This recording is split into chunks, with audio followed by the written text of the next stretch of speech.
Welcome to Talking Absolute Worship. People are stumbling out of their homes, groggy and confused as post-COVID lockdown measures start to be eased. So welcome to our panel. Groggy and confused, we stumble into this week's lectionary readings. And it's a fine set of readings, and Ruth is eager to get us started. Ruth, where do you think you might be going with these readings this week? Well, I had a funny moment, which was I looked at John 6, and there's an awful lot going on with the loaves and fishes and little boys, and I noticed all the words about little, and I discovered somewhere that even the fish are little. They're not. It's not the usual fish word of ichthus, which we all know. It's another word. Hang on, I wrote it down. Osparia, which kind of means sprats. Little. So this is all just, and I got a bit. Oh, so we're so little, and God's so big, and all of this is about miracles and Jesus walking on water and all of that. And then I had an odd moment, which was that somewhere, and I can't remember which commentary I came across, somebody said that Jesus does for others and with others what he would not do for himself. And I had a what? And then thought, oh yes, the bread, because there was the temptation to turn stones into bread to feed himself, and now he's feeding. And then I thought, oh, so how does John tell the story of the temptations of Jesus? And the answer is, just to save anyone a moment's thought, he doesn't.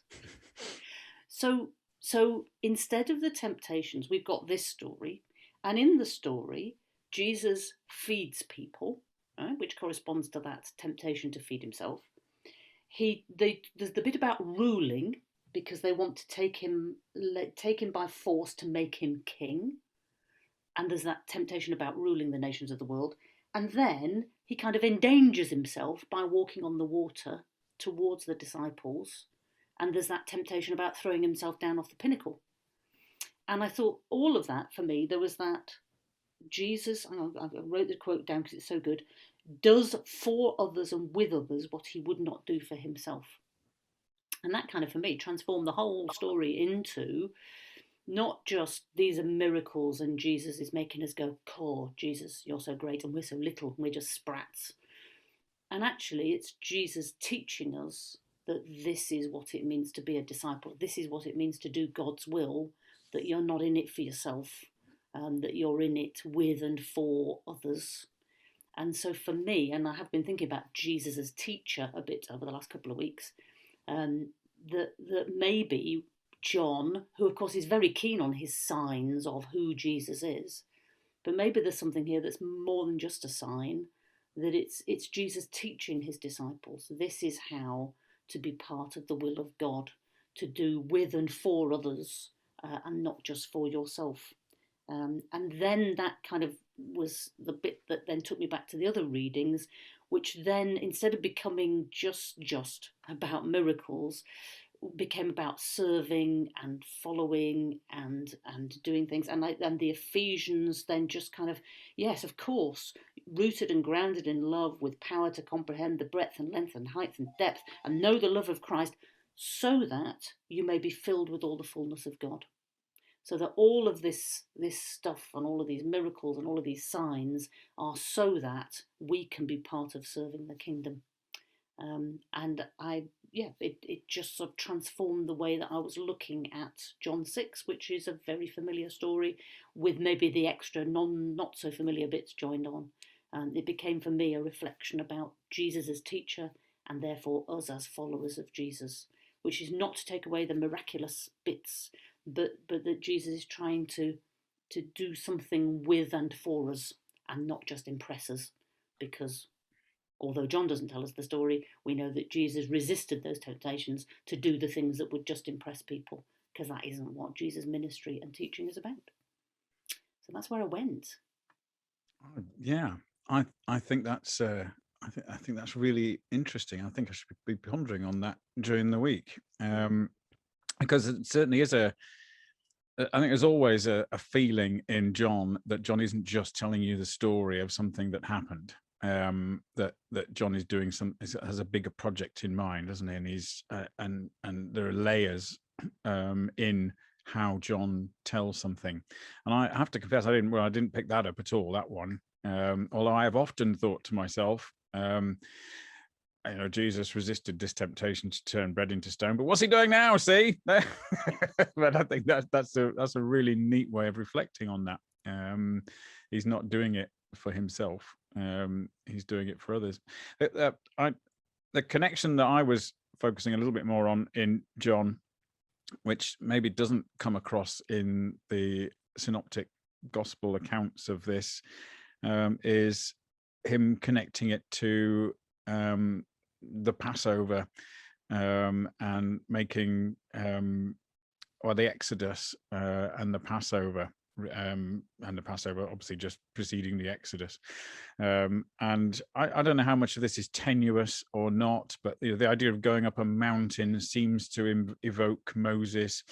The idea of there being a sea crossing kind of might evoke the crossing of the Red Sea, and there are other bits and pieces in there if you wanted to look through and tease it out as to how Jesus is, how this is sort of like some kind of connection. Where you'd go with it in preaching, though, I don't know. That's a less easy one than the one that you've picked out.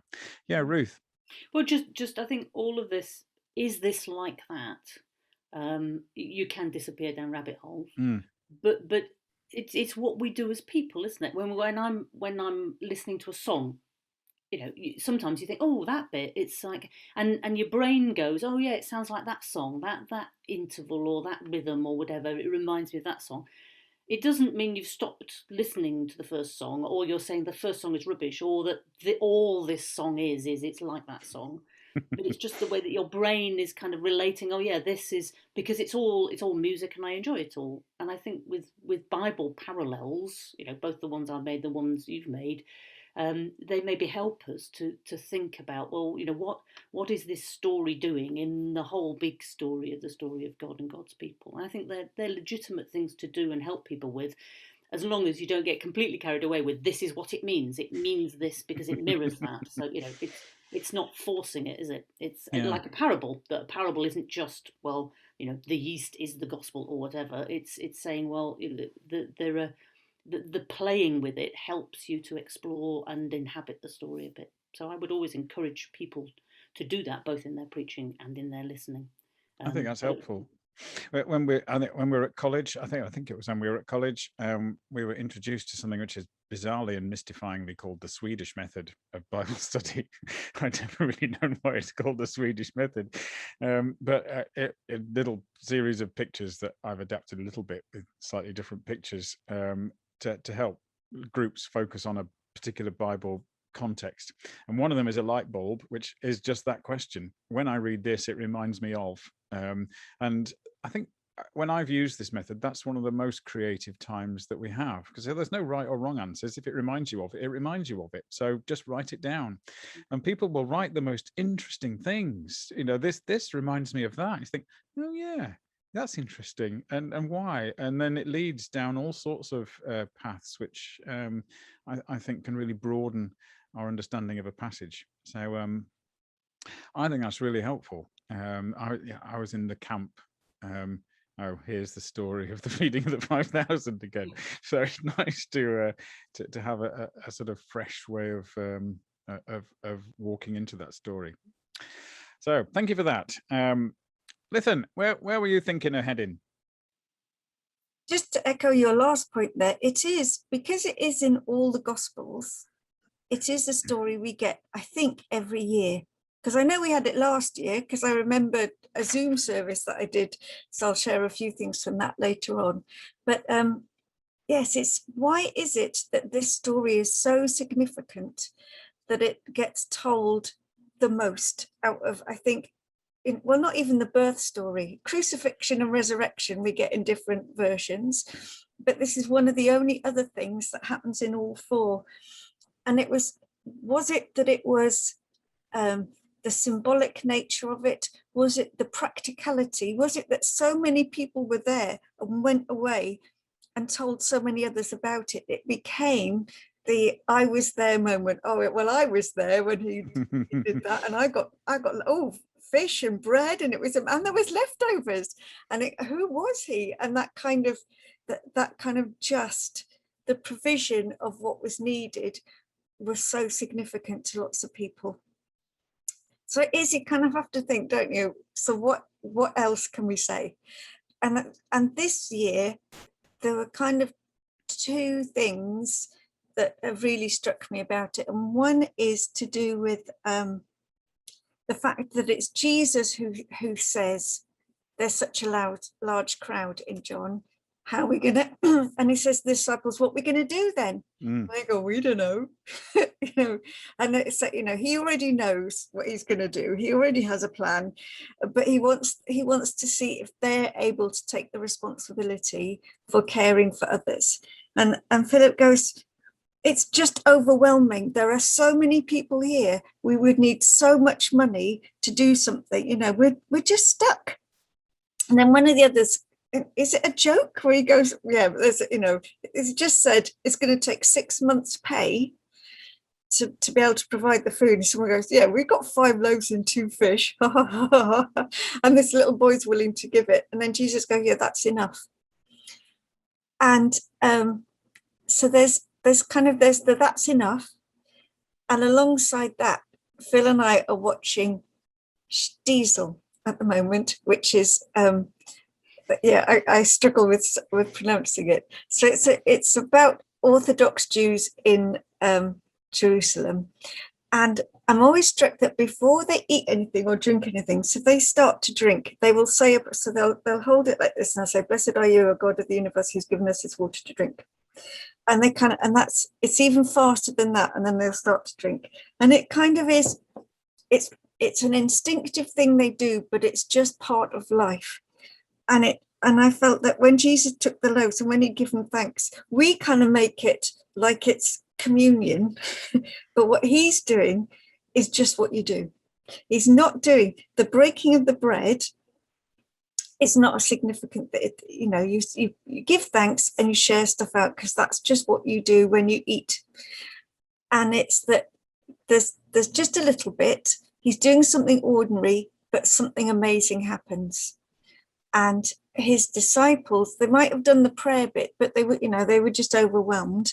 But still, Jesus was able to help everyone out. And I think it's worth remembering that when we feel that everything's overwhelming, we can still use what we've got, which might feel like a couple of sprats and a moldy bit of French stick, but actually that's enough. And we don't need to say anything special. We can just use the ordinary words and do what we can, and that is something. We may not be able to suddenly find that our sprats and French stick will feed thousands of people, but we are being part of the miracle then.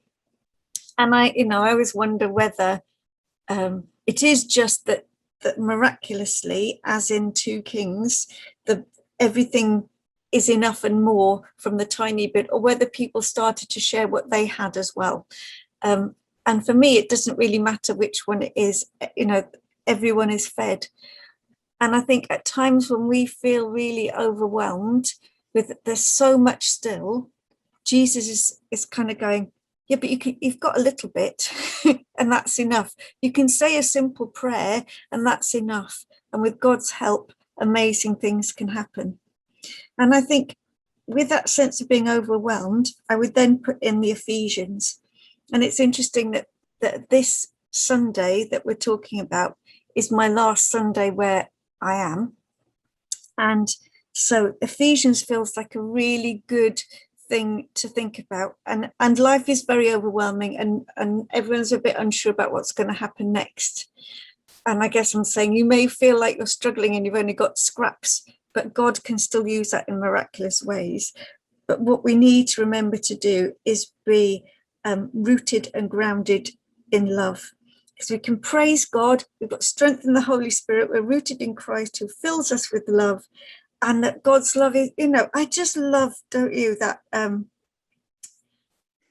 what is the breadth and length and height and depth of God's love, the love of Christ that surpasses knowledge, and you're filled with the fullness of God. It's just something amazing, isn't it? That there's nothing that can't be filled with God's love. And even us feeling small and unsure are filled with God's love and the power of the Holy Spirit.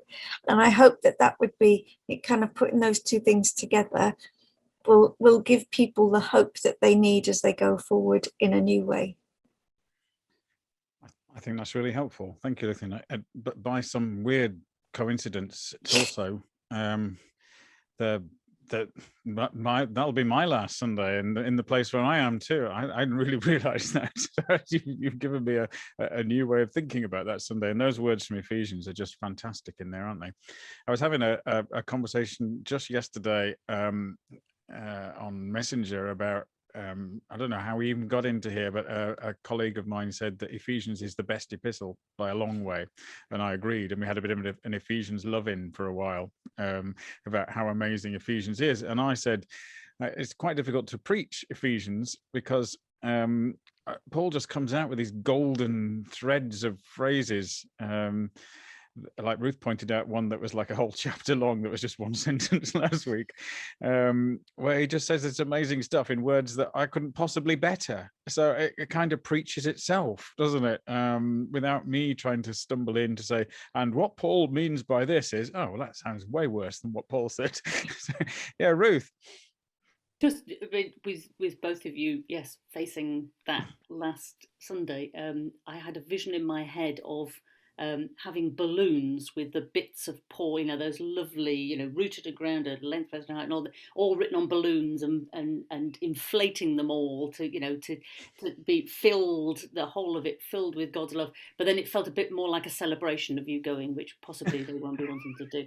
Plus, you're left with a lot of helium balloons. Although, as it's your last Sunday, you could fill the helium balloons and then just let them go in the church so that they all go up into the ceiling, and then they'll think of you for weeks to come while they all slowly deflate and descend. There you go. They take a long time to come down, Ruth, in some buildings. We did They'll never forget you. inflate a balloon and float Jesus upwards on Ascension Day. And he was up there for weeks. We were almost tempted to shoot him down, which probably wouldn't have been a great symbolism. So he was up there for a very long time before eventually starting to descend again. He will come again, like you said, but very slowly over a long period of time. I picked out those phrases that you've just oh no, that's the next week, isn't it? So I get myself totally confused with my Ephesians. There's so much gold in Ephesians. So Henriette, we've had a go at John, we've had a go at Ephesians. Where are you thinking of going this week? Well, I'm also a little bit in John, but I am a little bit in all of the texts. But I looked at, to me, it struck how much it talks about the abundance of God. That is what I picked up from it. And I think I go slightly into the same direction as Lithan with it. I would like to just pick out the difference in economies that we live by. So there is the economy of humanity who always asks, like, well, that's not enough, and how are we going to do this because we don't have enough. And then there is Jesus and God's economy that says it will be enough, and the enough is so much more than enough that you will actually still have left over. And you may know that I am totally into this book, Being Interrupted.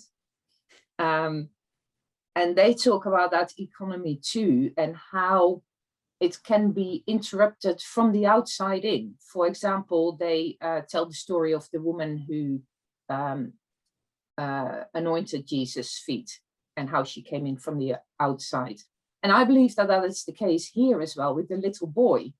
And, people in children's ministry often bring him in and say, like, little boys, little children, they can bring us gifts that we did not have before. So it's good to embrace that. And I think it's the same with being interrupted as a faith community. You know, children or anyone from what we call the outside can bring in stuff for which we are to give thanks, and God will work with it and multiply it and do amazing things with it, so that there is an abundance that we could not even have dreamt of. So it's that economy of scarcity against or opposite the economy of God, of abundance. And I find the same in the reading of 2 Kings. Well, I find the same in all the readings, but in the reading of 2 Kings, those two economies come out very strongly as well, because that story is set in the story of Elisha, who is doing several miracles in the text around it. And those miracles have an echo of Elijah's ministry, where he does similar miracles. And in that time, it was a struggle between gods, like who is going to give us rain? Who is going to feed the people? Which God is going to do that? And the struggle between kingdoms, you know, which God is the king going to follow, Baal or God, Yahweh, you know? And that was then, but it was the same in Jesus's time. And it is the same today, isn't it? Which God are we going to follow? Are we in our churches and in our community, are we going to follow the God of greed, who tells us always that it is never enough, that we need more and more and more and more? Or are we actually going to live out our life of faith in God's economy, where we give thanks for what we have? And even, as Lithan says, even if it looks like a few little sprouts, let's give thanks and see what happens, you know? And I believe, you know, this is the experience that I have in my own life, that there is always enough and that there is always an abundance. And it is a conversation that I very, very much have with elders here, where I am at the moment, like, which economy, what are we going to do? Because this is the time to actually be able to say, we're no longer going to follow that worldly economy. We're going to actually concentrate more on that economy of there will be enough. So, you know, yeah, that's where I was going. I just love reading the abundance of God in scripture. And these were readings, and especially also in Ephesians, of course. So I think I would use in some way all the 4 readings, and maybe it used the psalm as a call to worship or something. And that beautiful text from Paul, you know, I pray that you may have the power to comprehend as a finishing blessing or something, sending out, and then concentrate on these 2 texts for the sermon. Yeah, I'm absolutely with you there, Henry. That's absolutely the direction I was reading these passages. The Psalms about God's provision too, and I found myself doing quite a bit of reading around. They weren't using. I like your use of the word economy, but the word that I was reading was mindset, and it's used in secular settings and in religious settings. This idea that there's a kind of a choice between a scarcity mindset or an abundance mindset, as if you've got to pick one or the other. And I think that the biblical accounts here are a little bit more subtle than that. But the scarcity mindset seems to be the one that we in the church are trapped in. We're trapped in this mindset that there isn't enough. We haven't got enough volunteers. We haven't got enough money. It's largely volunteers. We haven't got enough people in the pews. We haven't got enough ministers. And this might be pertinent for our last Sunday, because our churches will be feeling that scarcity, I think. And it's not just that we are scared about scarcity. It makes us act in a particular way. It makes us hold on to what we've got, and it makes us protective of what we've got. I always wonder about that little boy. How did they know he had the fish? And how willing was he? we've hang on, there's a boy over there. He's got some fish. Bring it here.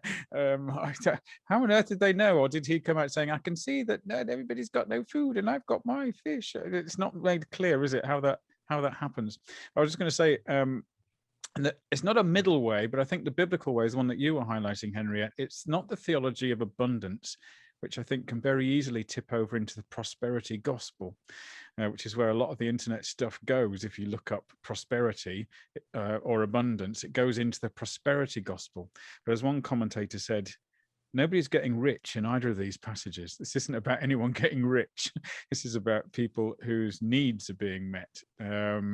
So it's not the prosperity gospel, it's the gospel of enough. Although God's version of enough is that there's enough and there's enough. And there's always going to be enough because there's baskets to spare. Ruth. Yeah, just putting those two things together, what Lytton was saying and what Henriette was saying about... I'm now thinking, listen, every time I take a sip of my tea, should I just pause to thank God for the tea? And silly though that sounds, yes, because God sent that tea.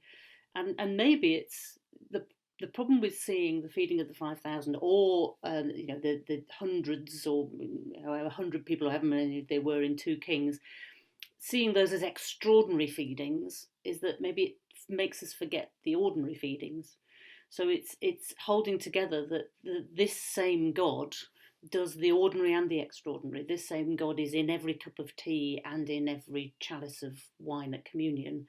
This same God is the one who says, it's okay, it's there. We don't have to wait for we'll know God is blessing us when we've got a great big mound of stuff. We know God is blessing us when we've got enough, and when we live with that, and we're part of God's economy and we just get on with it.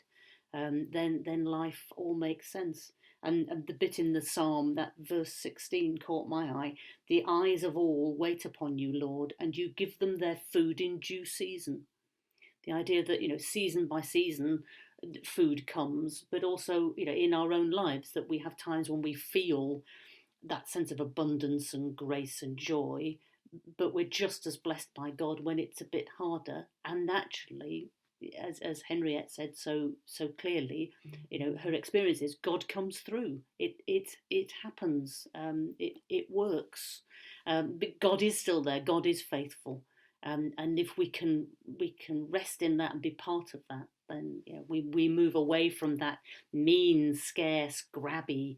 And I loved your link, Henriette, between greed and thinking we haven't got enough. And the kind of, that scarcity mindset comes from actually being greedy and thinking what we have isn't enough, and therefore we've got to hang on to what we've got, but also be looking to grab more all the time. So I think these are really helpful kind of economic lifestyle responses to these texts. Yeah, Henriette. Yeah, and I think with what you said about the prosperity gospel, Phil, because I also, just Googled what comes up when you put in abundance. And I was absolutely shocked. Like, no, that's not at all what I mean, And I don't believe that is what's meant in these texts. And I think that is why I find the link that you made, Ruth, really helpful about these are all the things that Jesus did not want to do for himself, but did for others. Because I think that is part of that whole idea of the 2 economies, that he did not want to do that for himself to get prosperous and require all kinds of things for himself. It was to bless and to just share that abundance of God with others. And that is one of the things that struck me in the psalm as well. How often the word all was used, all your works and all you're faithful. And, you make yourself known to all people and to all generations. And there is that inclusivity of, well, just in that use of that word for me is another layer of abundance. And what you say, it is not always that okay, we're now going to feed 5,000 people, but in being faithful to that economy, there is that abundance automatically, you know. Yeah, I when I first read these, I thought, oh well, yeah, this king's story. To be fair, no, not to be fair, but to be honest, I wasn't aware that Elisha had done this. I got all the way through my ministry without ever reading this particular miracle of Elisha, and if I had, I must have forgotten it. But I thought, oh yeah, there's just like, so that's there because it's a kind of a parallel. It's an obvious parallel, isn't it, in the language that it uses? But I thought actually there's something in there that sharpens it for me, and that's it's Elisha. It's the servant that's worried, isn't it? Well, yeah, these were gifts for you, presumably in payment for some prophecy service that he'd done. And Elisha wants to give it to the whole village or the whole town, and he says, "Hey, just go and give it to the 100, the feeding of the 100 over there." And the servant's worried about how he's going to share out a little bit with a great load of people sitting around a massive table. 100 people sat there, and he's just got like one plate of crisps. How physically am I going to share this out? And it's about the distribution. And I read a commentator who said, let's not be known for how much we have, but how we allocate what we have. And I thought that was just a really interesting thing to think about, and particularly whilst there are still arguments going on about how the UK is responding to worldwide appeals for COVID vaccines. And our current response is to say we need to be done first, and whatever people might believe about the science of that and the rationale behind that, there are different opinions about how a scarce resource might be allocated. And it seems to me that this is a little bit about how we allocate the resources and the things that we have. How do we share them? How do we make them go round? And it's also a little bit about bringing our stuff to it, which is obviously in there, isn't it? The little boy and the man who bought his gifts. Bringing our little bit, our sprats, as Lytham was talking. That's quite a nice little word to you to keep using, the sprats. Bring our sprats, and contributing our little bit towards it, and then something amazing will happen. The closest we have in the URC, I think, is the bring and share supper, isn't it? Where everybody brings 3 sprats, and then there's like an entire hall full of leftover quiche magically appeared from somewhere, more than anyone ever bought. I don't know where it comes from. The magic quiche of the URC is a thing to behold. Yes, Lythan. This is a really trite illustration, but it's also about making sure you don't take more than you need, because I think that's so when I was a teenager, we went on a URC Youth Outward Bound adventure, and there were about 14 of us sat in a circle, and someone had a finger of fudge. They're probably this big now, but they were about this big then. Just enough. And we went round, and everybody had a bite of this finger of fudge, and the guy from the place of the Outward Bound just watched us, and he said, "You can tell you're Christians, can't you?" He said, "because you made sure there was enough for everybody to have some of this tiny bit of chocolate." And it stayed with me. I am a bit older than that now. This idea that we also don't go, well, I'm going to have a big bite first, a bit like the vaccines. I'm going to take as much as I want rather than what I need, because I love finger of fudge, and not leaving enough for others. And I think, Jesus, there is abundance in the feeding of the 5,000, because they all have as much as they want, and there's leftovers, but you don't know that at the beginning. And I think that sense that we have of, it's not just about what I want, it's about making sure there's enough for all of us, is really important. Yeah, and I like the way, listen, that you dealt with the what happened here thing quite quickly, because I think we kind of do need to deal with that, because the congregation is thinking, what happened here? And I've heard sermons about this, and one preacher has told me that everybody just shared their packed lunches, and another one has said something amazing thing happened with sparkly magic, and it was like the never-ending pint of beer or something that just kept. And to deal with that quickly by saying it could be this, it could be that, but it doesn't really matter. Here's what matters. I think was quite a good thing, because I think when I was a younger preacher, I did used to get quite tied up in that, and I used to think it was like the thing to focus on. And I used to get the congregations to imagine they were filmmakers, and they were filming that moment, and they had to produce it and film it. What would they do for that moment? And you, as you rightly said, maybe it's not about that moment when Jesus breaks the bread, what happens, or when the disciples go out with and they've got 5 sprats. What do they give to the first person? A whole sprat? A tiny a scale off a sprat? How do they what do you do? And I think we need to deal with that, but not focus on it. Because it's not the thing, I think, that the parable, that certainly that John is trying to, it's not a parable, sorry, that's the miracle. It's not the thing that John is trying to tell us at all. So there we are. I've already started to hint at some of the other things that we might do with these readings. So prepare for balloons, and unless that was just an afterthought. But yeah, obviously there are other things that we can do with readings that help bring them to life for our congregations. So Ruth, so what have you come across? Yeah, I got a bit caught up on the bit which I don't think any of us have mentioned particularly, but as Jesus walks on the water towards them, he says, "Do not be afraid." And you know, you might want to come back to this. Those of you preaching leaving sermons might want to come back to that too. But I thought actually there's a bit of me that I need to hear that all the time. I need to hear that every Sunday, I think, in one way or another. And I like to imagine I'm not that unusual. That part of being in worship for me is it's that point of the week when I remember that God has been with me all week, but it's kind of the active remembering of it. So yes, you can argue you don't need to go to church to do that, but kind of I do, and it helps me to have that point when I remember how it all fits together to help me through. So anything for me that says "do not be afraid" is a winner, and I again was looking at some sort of musical bits and came across this, which I will make sure I share the sound with you because it's not nearly so good, the music without the sound. But this is it's a group of young men, and as you can see, they're kind of just have shambled to the front.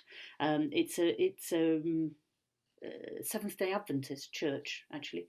But I love the way, if you watch, they kind of do a little rearrangement. They're not standing in the right place, but the harmonies of this, and it's not a piece I know. It's not what I was expecting. Do not be afraid. But I just love it, and I'll just play the first bit just because I love harmony singing, and I know many people are missing singing in worship at the moment. But if you can listen to this. The joys of the internet, where you can join with these people. Oh, the filming of it, it's obviously somebody's mum at the back with a phone. It's not professional, but it's just lovely, and it just helped me to think about that. Do not be afraid. Go on, play. You know you want to.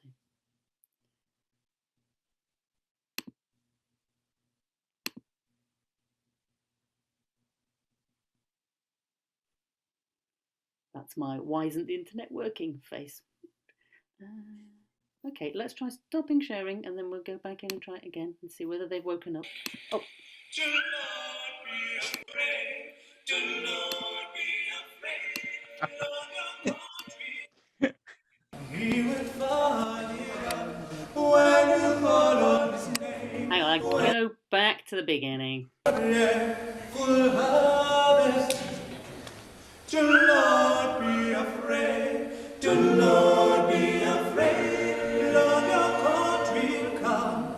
He will find it out when you call on his name. When you call on his name, he will come to save you. He will come to save. He will come and save you. He will come and save you. Look up your eyes.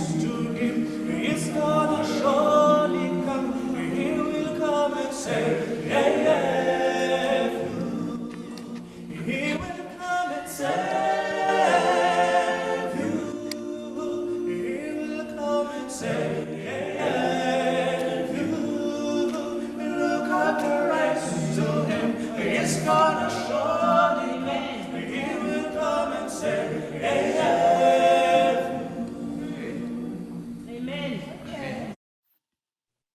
Lovely. Oh, just lovely. Just lovely. Okay, thank you. Yeah, that was that was lovely. I'm in two minds about whether to edit out Ruth's colourful intervention or not. Listen, where were you thinking of going? Right, I've got to share a couple of different screens because I'm not totally prepared. So the first one, let's see if I'll share some now, is this picture.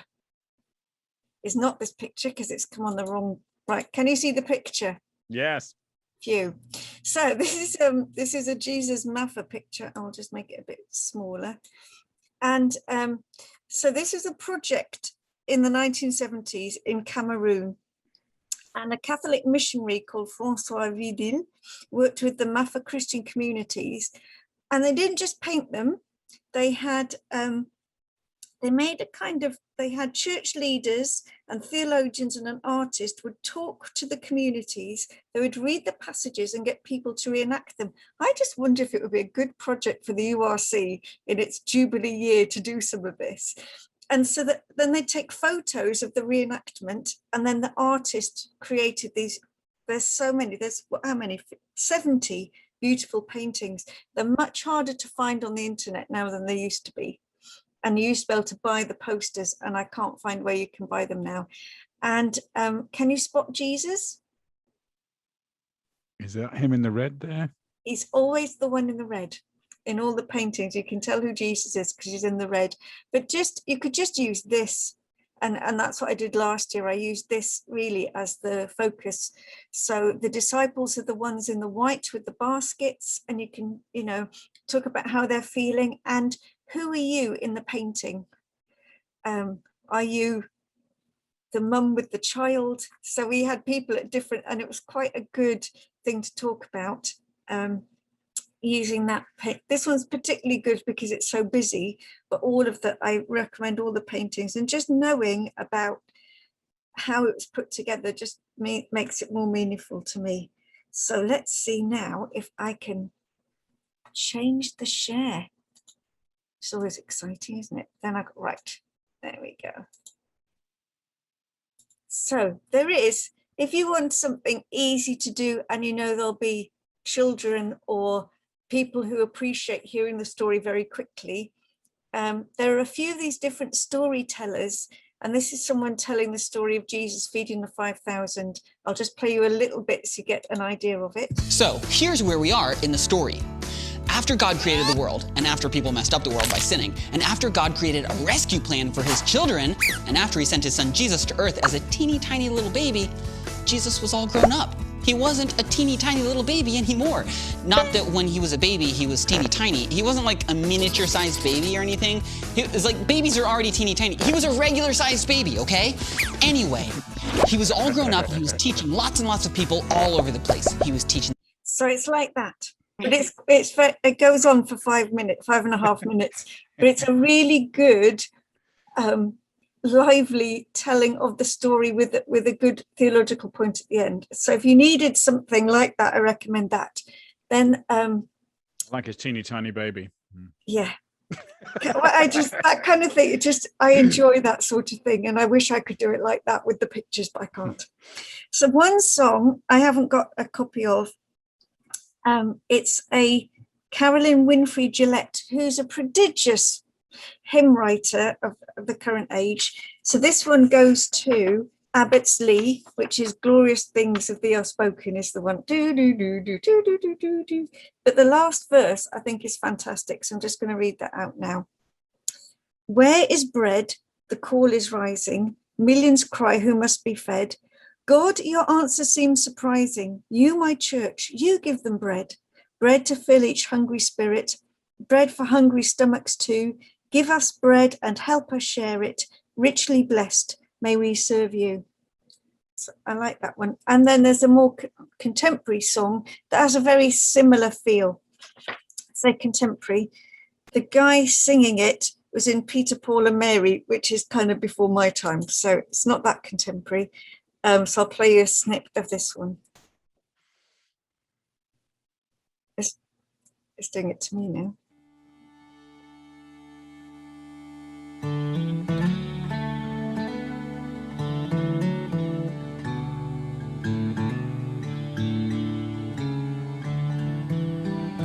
How long will we sing? How long will we pray? How long will we write and send? How long will we bring? How long will we stay? How long will we make amends? Until all are fed, we cry out. Until all on earth have bread, like the one who loves us, each and every one, we serve until all are fed. And I've just done the same thing as Phil did. That's not the guy from Peter, Paul and Mary. He's for the next recording that we do. So I don't know who Brian McFarland is, but I really like that song.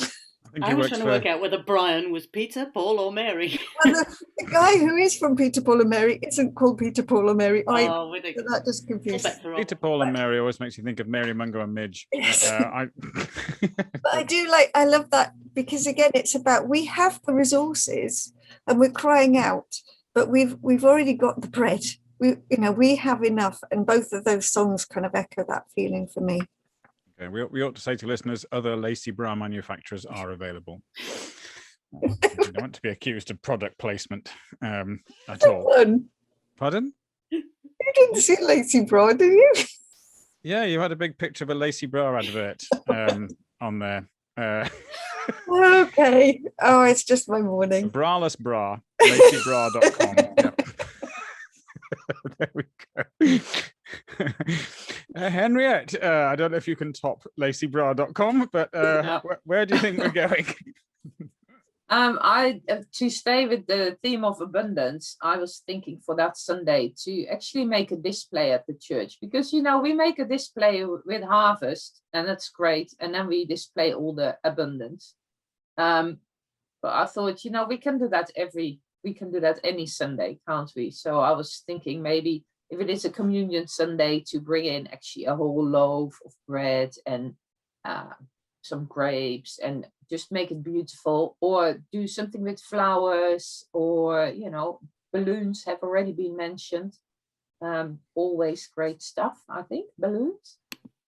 But yeah, make a bit of a display of abundance so that people get an idea of the everyday can be abundant.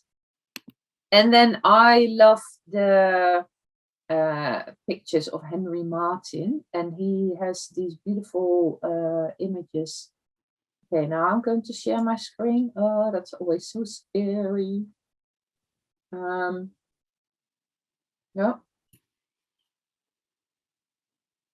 Can you see it? Mm-hmm. So he has these beautiful pictures, the images that you can use. As long as you give him copyright, he's happy for you to use them. I found them on freebibleimages.com. And this is the whole story of the feeding of the 5,000. I just love the way he paints faces and stuff, and the way he picks out this little boy. He interprets that as the boy giving the gifts. So the fishes are slightly bigger here. They are not quite sprats, I think, but and I particularly love this one where the little boy just really is in that partnership with Jesus, almost like, yay, let's give thanks for this. I think it just turns the story upside down almost, and just Jesus' face, and like, yeah, thanks, Dad, for this. This is great. It is enough, and it will be more than enough. And then, yeah, and then this, of course, is great. This big fat bellied man who really had more than enough. It will be that's an interesting thing in the whole discussion that we had, isn't it? Did he maybe have a little bit too much? So I love these images. So I would use them. Yeah, that's really as far as I got with it. Those are fantastic. I love those. Yeah, Ruth, were you going to say something?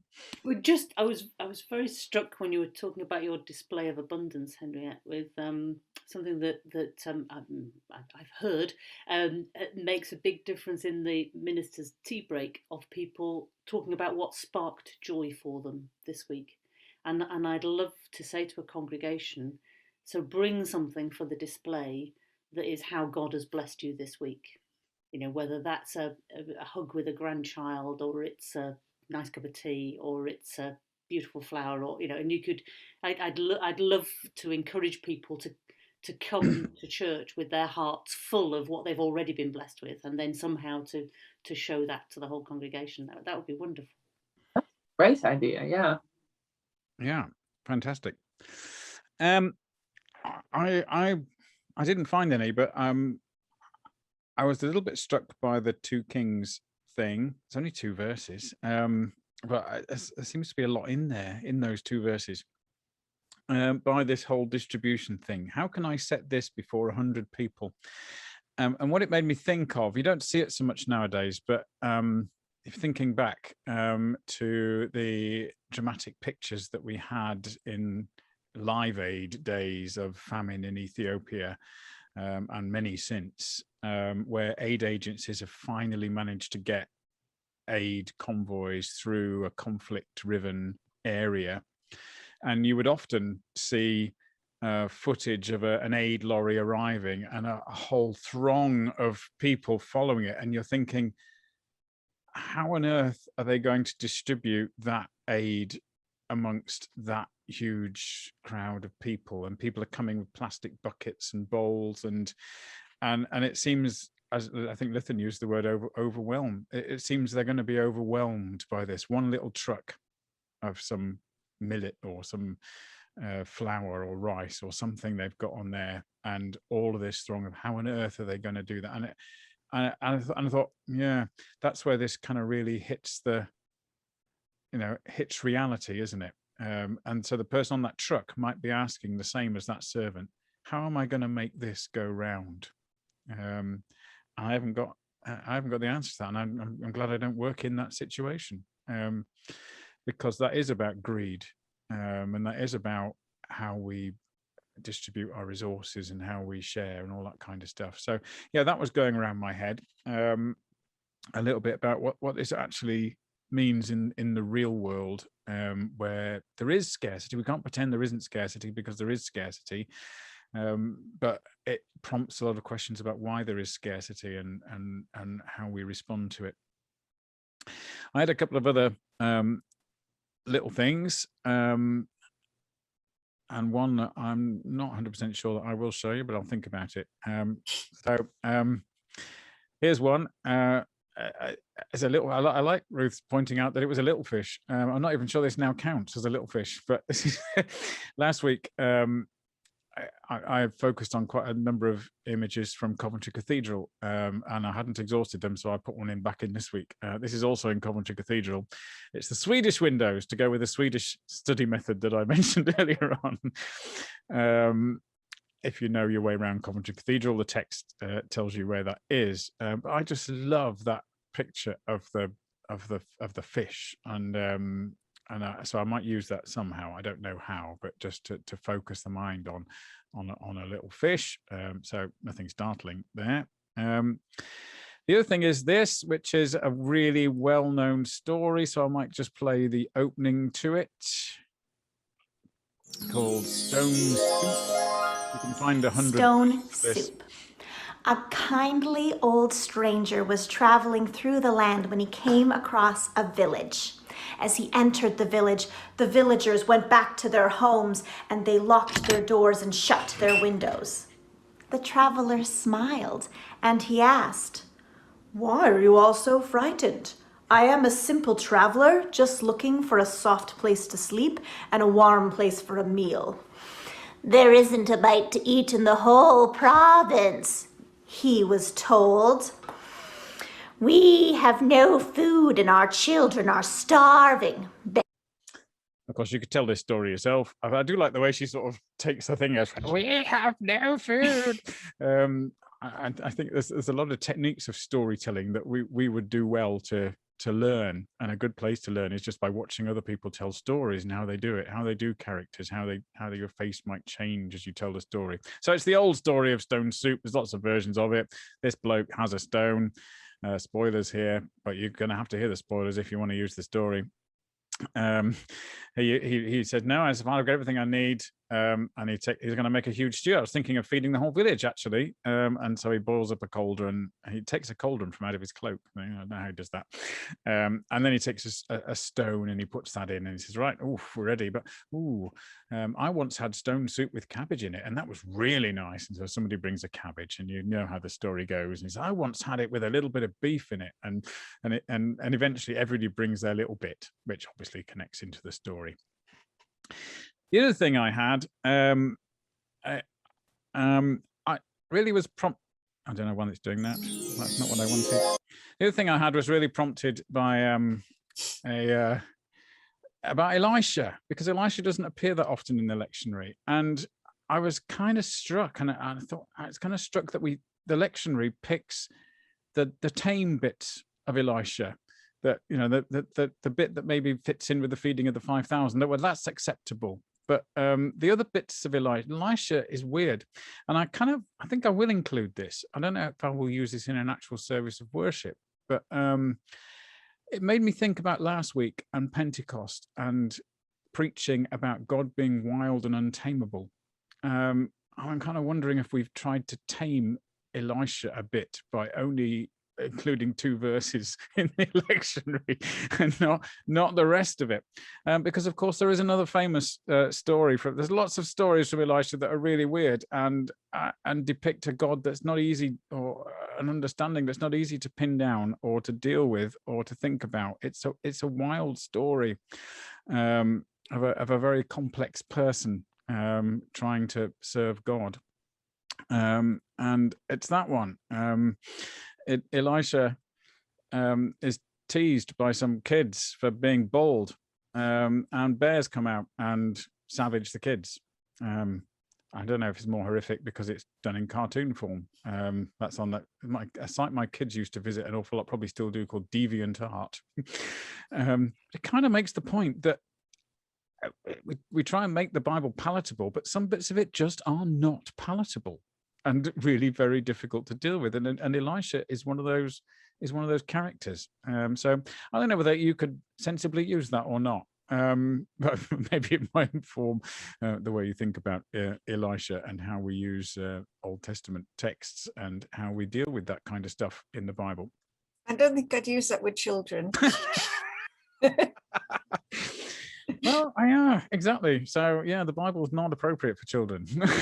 It's just to look away now, kids. This is a bit of the Bible that you have to wait until you're grown up.